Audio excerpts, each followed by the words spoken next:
a strange fruit,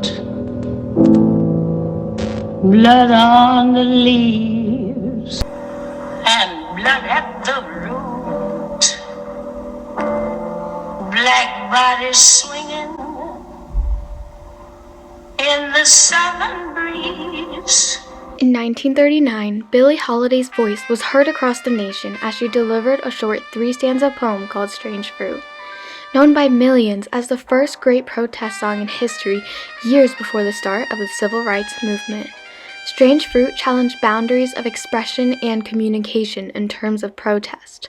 Her song brought the injustices and cruelties faced by many to light, threatening societal barriers and forcing the nation to confront the realities of systemic racism, providing the key to understanding in a society plagued with disregard to racial inequity.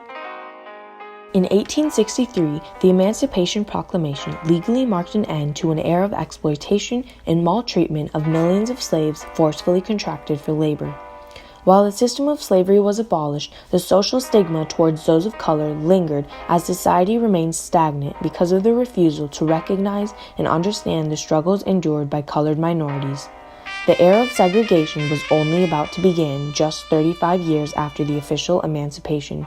Segregated schools, bathrooms, and bars dominated the period from 1900 to 1949 as oppression heightened against African Americans. Lynching reached its height in the 1900s in the U.S. as 72.7% of the 4,743 lynchings that occurred were of blacks.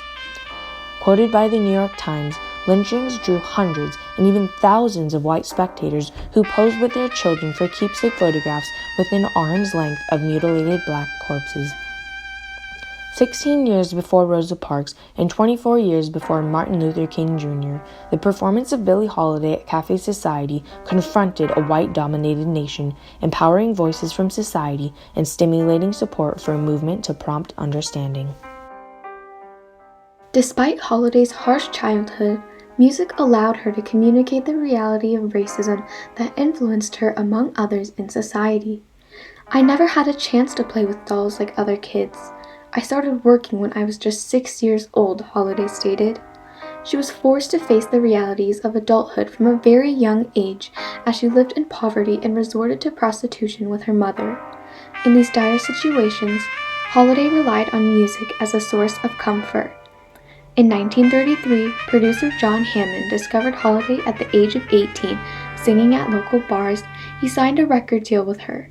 While she eventually built up her reputation as a leading female jazz artist, earning the name Lady Day for her unique voice and personality, she consistently encountered racism from white audiences and bar owners. This furthered her perseverance in communicating the reality of racism across the United States to enable society to understand the harshness of segregation and therefore the need for change. Abel Meeropol, a Jewish teacher in New York outraged by the lynching of 2 black men in Indiana, wrote the poem Strange Fruit in 1937, which would later be given to Holiday. At first, she refused to perform the song, sensing the controversy, but she persisted as the song reminded her of her father's death after being denied treatment from a whites-only hospital despite having a fatal lung disease. Billie explains, "It reminds me of how Pop died, but I have to keep singing it, not only because people ask for it, but because 20 years after Pop died, the things that killed him are still happening in the South." Strange Fruit, being one of the earliest protest songs, was critical in stimulating support for the civil rights movement. Billie's disgust in the persistence of racism years after the abolition of slavery inspired her to demonstrate that her song was not like any ordinary protest, but instead was personal and influentially thought-provoking. Horrified in how people could be disrespected to such an extent, Holiday was determined to communicate the necessity of the reformation of laws as well as mindsets in society. According to Dr. Griffin of Columbia, Strange Fruit was the window to the soul of white supremacy and African American life in the South. Although it was only Billie's first performance of Strange Fruit, the striking lyrics, powerful statements, and enticing hushed tone rattled the foundations of a seemingly functional society. Challenging the beliefs of racism, Strange Fruit expressed indignation about the oppression and hatred faced by the African American community. As Blakemore explains, nowhere did Holiday express the weight of Black history more poignantly than in her performance of Strange Fruit, a blues ballad about racism and lynchings she recorded in 1939. Although forms of communication are often seen through protests or technological innovations, Holiday's song was able to create the same effect in reaching and uniting those in society to communicate the oppression endured by many. Her song was a way to communicate feelings and expose the brutality of racism in the United States through profound imagery to challenge the injustices of lynching and racism as a whole. Although Billie's strong voice empowered and elevated the voices of many colored citizens around the U.S., those that opposed her efforts continued to tarnish her reputation and hinder progress against racism. Head of the Federal Bureau of Narcotics, Harry Anslinger, an outwardly racist man, focused his efforts on seizing attempts of anti-racist campaigns, including Holiday. When Holiday was hospitalized for liver and heart failure from drug misuse, she was arrested for drug possession. Eventually, Anslinger ordered nurses to stop treating her, and Holiday, chained to her bed, died at the age of 44. Dr. Griffin of Columbia quotes, "Her individual, personal tragedy is a collective, historical tragedy of Black people. Holiday is a figure through which the weight of this collective history is expressed." Despite her tragic death, her legacy lived on in those who continued to fight for racial equality as a result of her initial communication. This progressed to incite understanding of racial inequality and prompted society to recognize the need for change.